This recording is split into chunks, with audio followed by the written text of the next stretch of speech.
in conversation with the CEO of Infosys, Salil Parekh, right outside the Infosys lounge in the promenade.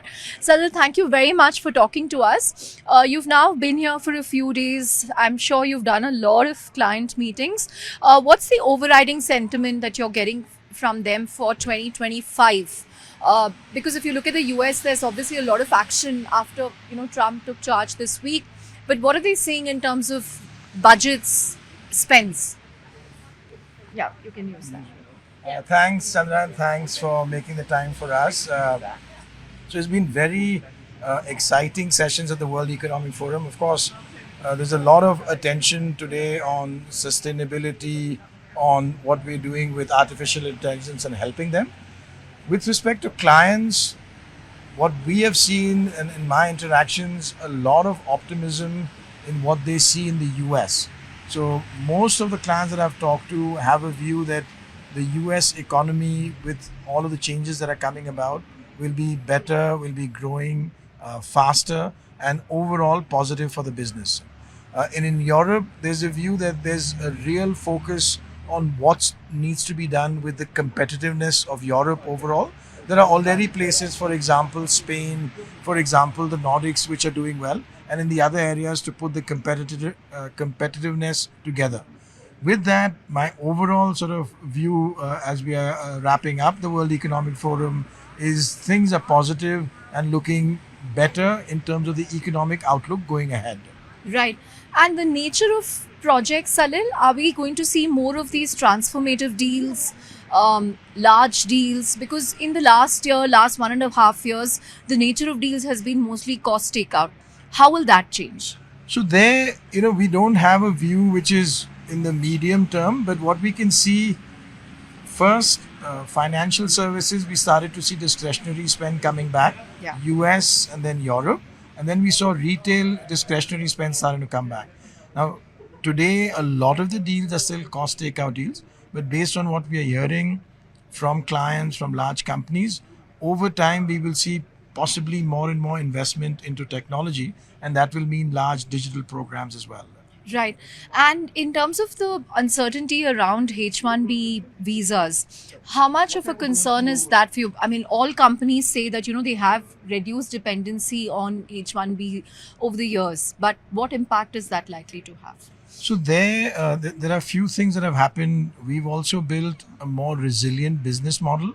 So for example, if you look from a few years ago to today, we have more of our work which is being done in India, so being done offshore. Second, we built some more nearshore centers, whether it's in Canada or in Mexico, and that's scaling up nicely. And third, a large number, over 60% of our employees in the US are there without a need for visa. They're local employees, and that is increasing. So we feel we are much more resilient than we were some years ago, and therefore in a better position with if any changes come. Right.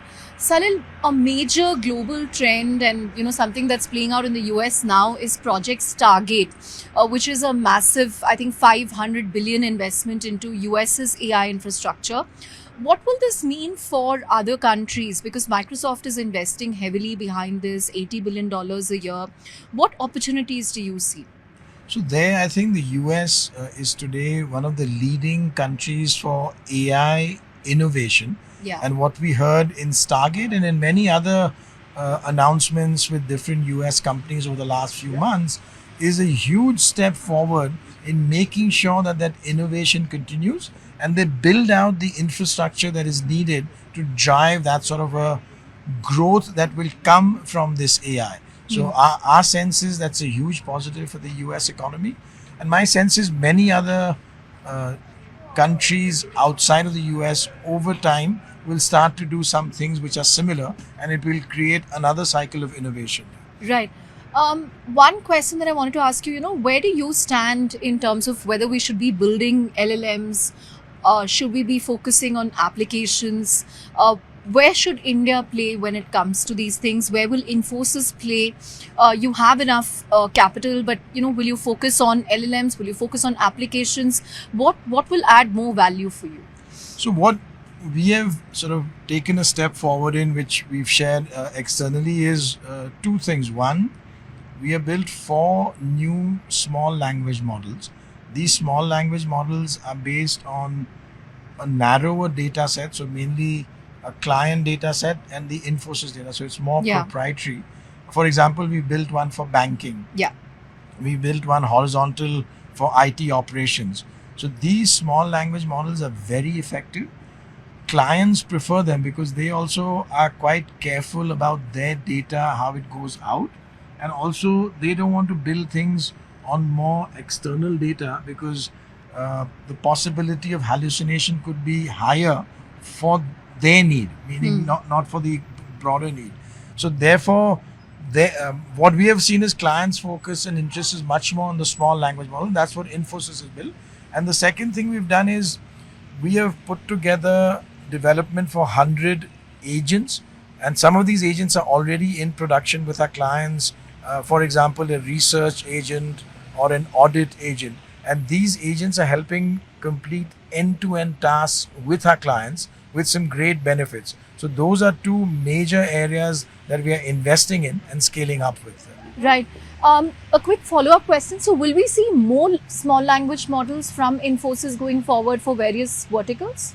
So the idea today is we have already started work on some more industry small language models. We will see what the traction is. See, we have to almost build each sub-industry specific small language model. So if there's a decent traction with that industry or sub-industry, we will build out the small language model. And you're building this on top of open source AI foundation models, OpenAI. What kind of foundation So this models? is all built on open source models. It is built also on architecture, hardware, which is also scalable. And so this is, we think, and is actually significantly less expensive to build this than something we've seen for what other foundation models look like. Right. Salil, this 100 AI agents, that's the other term that's so so omnipresent now, AI agents, agentic AI. What will it mean for engineers going forward? So there what we've seen is agents are definitely helping in an end-to-end task. But you look at some of the work we're doing, it is actually expanding the type of work that we can do. So the engineers are also doing their work, but there seems to be more work right now. So take an example, we are already seeing that in this coming financial year, we will recruit about 20,000 new college graduates. So there is some element of work which the agents are doing, but there's also more work that can be done because of generative AI. So overall, there we still see some growth in the system.